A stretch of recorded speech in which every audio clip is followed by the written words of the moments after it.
Married at First Sight, episode 11. I was like, that really isn't healthy, bro. Like, you can't just not tell people that you're with how you feel. Nathan and Lacey, I feel like they sat on that sofa, yeah, like for about 2 seconds. I rate the fact that she was like, Cupid and his arrows are flying around, yeah, and everyone is getting stung and hit with the love bug, but me. It's a bit like that scene from Coming to America. What's your favourite colour? Whatever you like. But why would you say that? My face was literally in my hands, and like he didn't just say that in that way. Like, what? You're actually good looking. You're actually good looking. So before now, I thought you was a total utter dog. But you know what? I looked at you last couple of days. You're actually alright. It makes me realise that maybe I'm not in the safe position that I thought I was. We need expeditiously to look and work out what Polly's interpretation, understanding, meaning of safe means. Eve and Charlie. What going on, people, thems? So, Married at First Sight, episode 11. We knew it was going to go down. And boy, did it go down. First of all, I'm going to give a toast to my sister. Happy birthday, sis. I love you. It's her 50th birthday today, but a heavenly birthday. So, today we drink pink wine. Okay, so I think, again, starting with, I feel like I always start with Kieran and Christine. I think it's because they are like the staple people. And I think it was really good to hear him explain, because when he said yesterday about how I don't need to really palm my opinion on anything, do you know what I mean, it's fine. And obviously they were like, it's not healthy. And I was like, that really isn't healthy, bro. Like, you can't just not tell people that you're with how you feel. But I think hearing him explain why he does that, I can understand where it comes from. But I think they were right to say to him, like, bro, listen to your wife, man. Like, listen to her. Like, your feelings matter too. And I also think it was good that they called out that she has probably got this pattern of behaviour where she's constantly like apologising for just existing in the space that she exists in, which is this, kind of just doing herself down, this self-deprecating kind of sitch. And it's really heartbreaking to hear someone do that, particularly when you're looking at them being like, what? Like, who's done this to you to make you feel this? Do you know what I mean? It's so sad. But yeah, they seem like, I'm falling for her. And I said in my last episode, in the last reaction, I was like, I'm just a little bit cynical as to whether he means it. But I do think from what he said, he does come across like he does mean it. So I'd be quite surprised. I mean, I don't know. I just think falling for someone, it's such a big deal. But look, as I said, I'm probably being cynical, and so I believe. Nathan and Lacey, I feel like they sat on that sofa, yeah, like for about 2 seconds, like literally sit down, pip, off you pop. I guess they were just so good in terms of where they were at that there wasn't really much to really to put on top of that. Obviously, Lacey mentioned about previously being like a trophy girl to people and stuff. When that person's got a bit a bit deeper, but at the same time she was really happy where they were at and couldn't ask for any more. So that was really cool to see. Although the episode that we see next, when it looks like Nathan is cussing off her mum's food, I'll come to that at the end. But aside from that, they look like they're really good. Really good. Who else look really good? Sasha and Ross. I mean, at this point, I think he's just plain sailing. He is really into her. She gave a really awesome speech when she decided to stay. And this is not the first time she's spoken up feeling like in a safe space. So, it's good to see that actually when you do feel secure, what can flourish. It looks like it's love, Dr. Love in the house. They look really happy. And that is just, again, another testament really to when this show, I guess, does right. It does it really well. So, yeah, fingers are still very much crossed for them too. Emma and Casper, I am surprised of seeing the turnaround in Casper. Like, from yesterday. Just looks like a very warmer disposition on the sofa, smiling, he's got his leg cocked up on his whole body language is completely different. But when he dropped the bar about, I thought, too bad for like a little cheeky kiss, me nearly dropped down. I was like, Did the sister hater turn around and say that he actually thought about dropping them lips on our Emma, and our good lady Emma of the West Wing? Um, okay, but like my best mate said, I rate the fact that she was like, look, keeping it real, to be real. You know, Cupid and his arrows are flying around. It means, yeah, and everyone is getting stung and hit with the love bug, but me, but me. And I don't think I would want that kiss. Actually, I wouldn't want that. I wouldn't want that. Like, it's all well and good you feeling great right now, but this whole tipsy turvy, topsy, whatever, you know, 1 minute breeze in, 1 minute breeze out, you're not feeling great. She just doesn't trust that person, and I rate that so much. And again, it's a very stark contrast between like Polly and Adam, who very much have been in a very similar situation. But I feel like Helen, I keep calling her Helen, you know. I don't know where that's come from. Like, but I feel like she'd also make a really good Helen. I feel like she has really owned that situation and been like, nah, you're not even living together at this point. So, you know, why are you wanting to put your lips anywhere near me when actually, like, you've said so many things already and you're still not even living here? So I think he got a bit of a wake up call to be like, well, you can have all the little shoulda woulda couldas in the sky if you want, right? But her right now does not want them dusty lips anywhere near her. And I think by the end of that little segment, it looked as though that they were going to move in together. So I guess we'll see what happens at the end of that. You know, he put stay with XO. Have you ever seen so much animation from him apart from when he's vexed and he's angry? Apart from when he's vexed and it's my life you effing with. That's the last bit of animation I saw on that sofa. So to see this has been a complete turnaround, like complete turnaround. But yeah, sad to see her cry. As you already know, I'm not the biggest fan of Casper. I don't think that's going to change unless like there's this consistent behavioural improvements. I don't see how that's going to change really, but you know, we'll see. So Alex and Holly, I mean, it looks as though they've actually had a good week on the sofa. They did have a bit of a to do the night before coming to this thing, but it looks as though that they managed to squash it and solve it because, like Alex said, we were behind closed doors, and whenever we're behind closed doors, there's no audience. Like we're just cool. And I think he made some comment about the fact that, or she made a comment to him, and was and kind of talking to him like he was one of her pitney, one of her kids. And I think he was like, "I'm not." And I don't appreciate it. I don't think anybody likes being spoken down to. And I guess, you know, she's got to get out of the habit of being in mum mode and talking to people, talking to grown folk people that pay tax and all sorts, like any kind of kids. But it looks as though they were able to actually deal with that. Now, yesterday, I was like, I've got no hope for them at all, like zero, because this will happen again and they will escalate it again. But it looks as though that actually they did learn from that, and that's something that Paul did resonate because they were able to resolve it and didn't move out and they've come back and there's lots of great body contact and all that kind of stuff. So yeah, look, you know, these things can alter day to day. So I don't want to say that I'm hopeful for them again, and then it turns out that another big bust up has happened. I The jury's still out for me. The jury's still out for me. After like maybe like 2 or 3 successful couch sessions, yeah, then I can kind of back it. Do you know what I mean? From a viewer perspective, obviously my opinion means absolutely nothing. But from a viewer's perspective, I can back it then. But we'll see. Austin and Michelle. They looked good, by the way. I thought they came in looking like a power couple, you know, colour coordinated, her very dramatic, very Elizabethan dress skirt thing. Again, jovial, a few little jokes here and there. I kind of feel that she was vindicated a little bit because I had said that I didn't really understand what the whole genuine thing was about. And I think listening to how it comes across that he's just, I'm not saying he is, but from what she's saying, it sounds like he comes across a bit like a yes man, like he's just complicit to everything.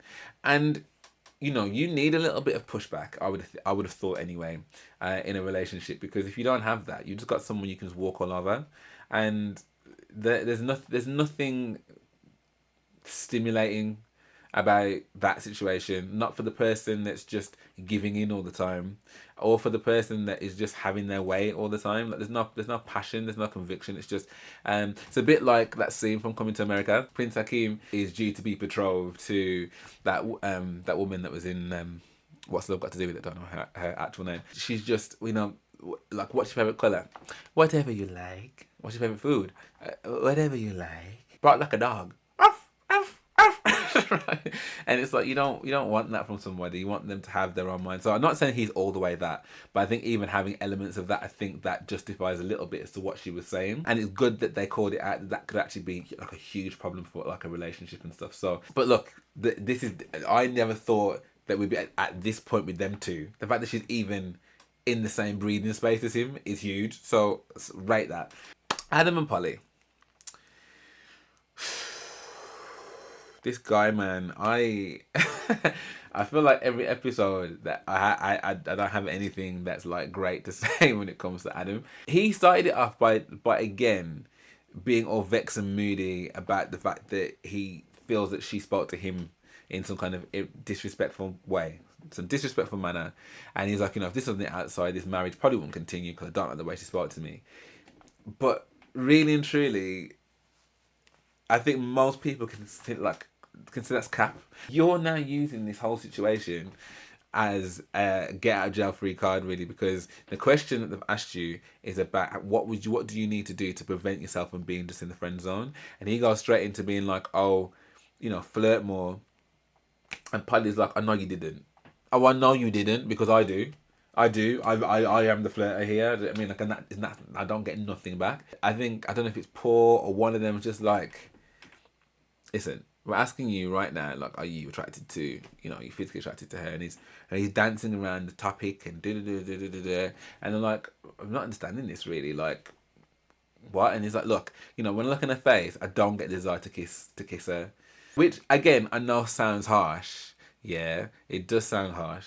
But if this character is meant to be about people being truthful, he does need the room to be truthful too.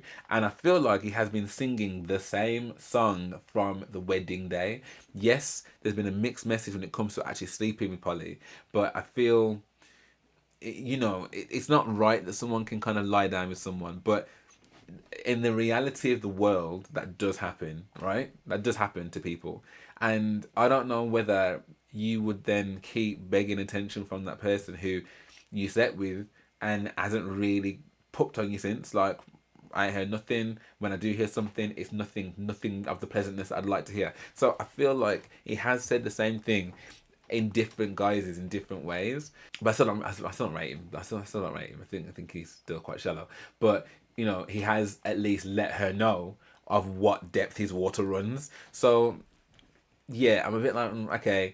And then they're like, okay, so are you physically attracted to her? Like, like, he's like, yeah. I can't remember which one came first, but at some point he was like, is there even the remotest opportunity or chance of a physical attraction with your wife?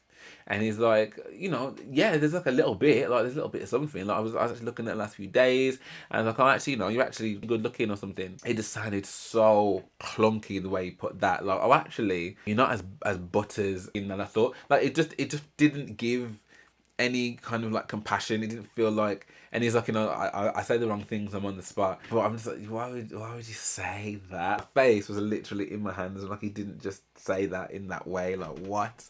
You're actually good looking. You're actually good looking. So before now, I thought you was a total utter dog. But you know what? I looked at you last couple of days. You're actually alright. Like, am I meant to? What kind of celebration is she meant to do about that? Thanks, mate. Thanks very much. And then they gave him the analogy. If somebody else came in, another suitor, and was feeling Polly, and they said, listen, Adam, what you saying, yeah, I kind of want to move to your wife. What's your response? And after dealing and the dallying, he's like, look, if they had, something good going and, she wanted to, I'd say, you know what, go for it.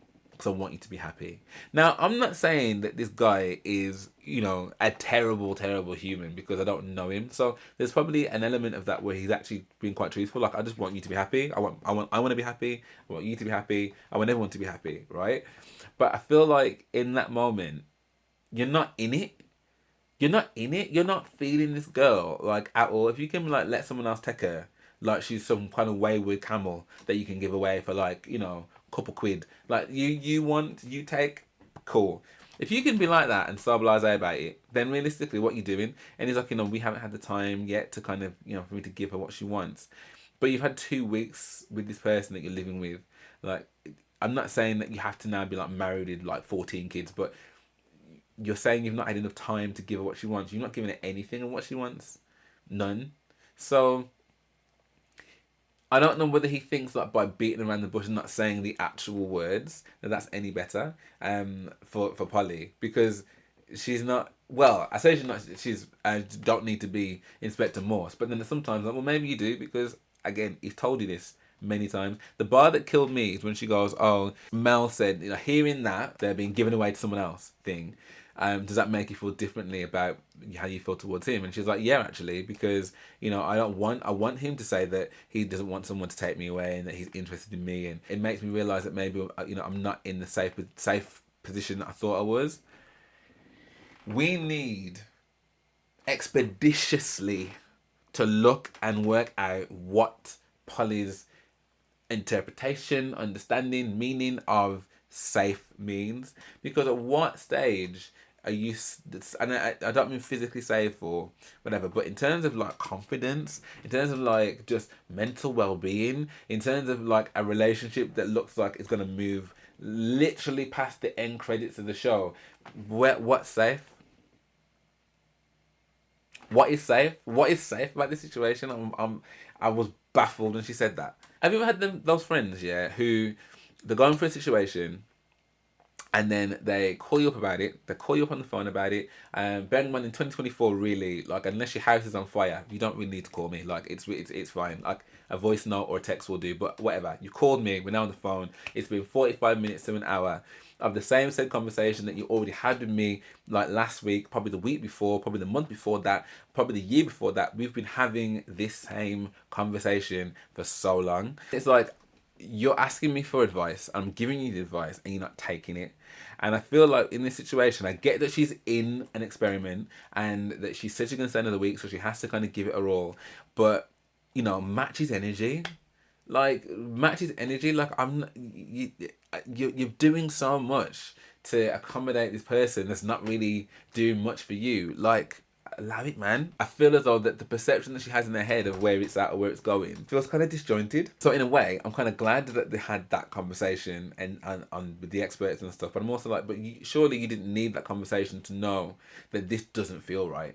Do you know what I mean? I do think though it's an interesting conversation because you have got a lot of people who are about the body positivity, and it doesn't matter what I look like, I feel good in myself, and I'm all for that. I'm all for it, because why should you be dictated to by any kind of social conventions or what men typically find attractive? Like, do you, be free, all of that, get it. But then on the other side of it, you have to be, like, I guess, prepared that not everybody is going to find just you as a person and whatever you're bringing attractive, but some of the attributes that you bring. So for example, for me, black guy, I've got a high top, I've got a gap in my teeth, I'm 5'10", so I'm not like the 6'12". Like, there are so many things that some people would instantly go, oh no, oh no. I mean, some people go instantly yes as well. Do you know what I mean? Like, I love me some chocolate. But there are certain things that certain people will be like, oh no, no, no. Do you know what I mean? And I'm I'm okay with that, because I've had to, and I wonder whether or not, like, if someone has said to me that, like, I just cannot find my husband attractive because I'm just not into black guys, then I think for me, I'm not trying to convince you, like, at all, because I'm so confident in myself and what I bring to the table that if you as I say, so confident, obviously everyone's got the hang-ups, I got my own as well, but I mean, like, I'm so, like, I'm things like that. Do you know what I mean? Like, I'm so resolved, like, as to who I am and what I bring, that if you don't see it, then safe. Like, I'm not gonna sit down here and bawl about it or cry about it or whatever, because that if you were meant to be for me, that is not something that would have deterred you. Do you know what I mean? Like, so what am I sitting down there crying for? It just means that this didn't work. You put me with someone that's not interested in that. So I guess what the long point I'm trying to make is there a conversation to be had about the fact that as a bigger sized person, should it be at least an not an expectation, because I think that's probably too far, but at least a consideration, yeah, that will not be for everybody. And if that is the case, does that in turn solely make that person a shallow person, or does that just make them someone that's got a preference?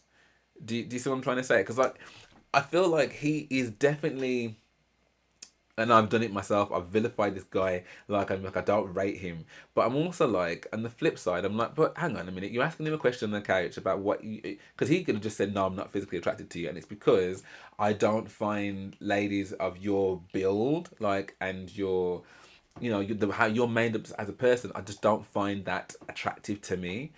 And I think what I rated what Paul said was that because if there is absolutely nothing here and you do not think it's going to move any further forward and you feel like you've definitely given it a go, then we just need to stop wasting each other's time.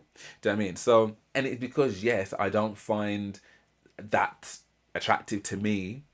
Does that make him I don't know. Like, I just think there's a conversation to be had about how do you approach that, because I feel like people in glass houses shouldn't throw stones, right? So when Casper was coming for I meant to call her Helen again, coming for Emma, like, I was like, you've got a nerve. And likewise, not necessarily size, but just overall makeup of what, like, Adam's bringing. Like, you, again, got a nerve to be talking about anyone's attractiveness, really.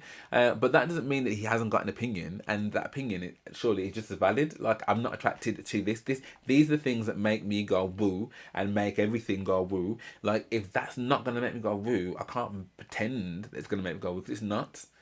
So, yeah, I just think it's a conversation that needs, or that should be explored, and I'm just be interested to know where people kind of sit with that. Like, does it make him a prejudiced, kind of like fat shaming bigot, or does it actually make him just a regular person who has his preferences, and someone that is of a certain size is just not one of them? Like, I don't know. I don't know. Anyway, then the last one, obviously, Eve and Charlie. Uh, it couldn't have ended any other way, if I'm honest. I think the fact that so much has gone on already that I'm like, I was starting to lose any kind of semblance of understanding as to why Eve would still be there. Like, you have made so many comments about how Charlie's made you feel. I don't understand how you could even attempt to continue in that situation with someone that has made you feel in that kind of way. And it does look as though that they are both miserable. Like, they've both been very upset. It just seems to be that there's one crazy drama after the other with those two. So the fact that Charlie was like, oh, what did you do? Well, what Eve was like, what did you do last night? And then Charlie was like, well, hang on a minute, what did you do last night? And then to find out that Eve was secretly listening to this producer interview that Charlie was having with the MAFS people, and then got in a huff about what she heard. Like, all of that is just really, really toxic. So many elements of all of this have been toxic. The way that they, like, and this is what I was saying, like, episode 1, when I was like, the minute that you go to a certain level in an argument, right, whether that's like going to bed early or shouting or swearing or fighting or whatever, it's really easy to get back there. Like, you've seen how easy it is for them to kind of get back into this bickering thing where, like, I'm not listening to you, you're not listening to me, you're calling me a liar, well, you are a liar, like, all that kind of stuff. Like, it's so easy to get into that because you've already been there. So it's unless there's like a drastic and dramatic change of behavior and understanding of perspectives and stuff, it's never going to alter.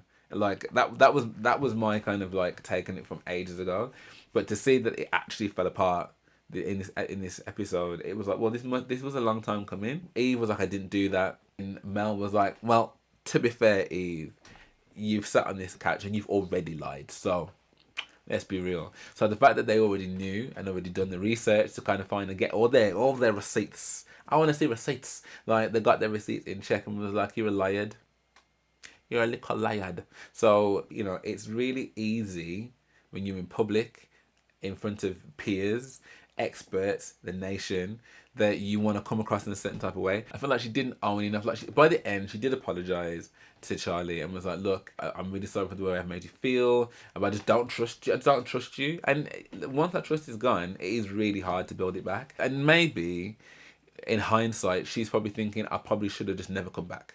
because I was never over the honeymoon. I thought I would give it a go. I got this crazy attraction, we had this amazing wedding day, but realistically, I could not get past how all that happened, because that is an alarm bell. So that's a big thing for me. That level of fight at that particular point is madness. What have we actually got between us for you to be that angry? But then I think post that, I think the way that Eve has managed it, because like they were like, where's the try? Where's the physical action behind the words of what you're saying? And there's nothing. There's nothing there. So yeah, I definitely wasn't backing Eve in this. I will say though that I feel that Charlie, and I thought this, and this is one of the reasons why I'd kind of gone off her before.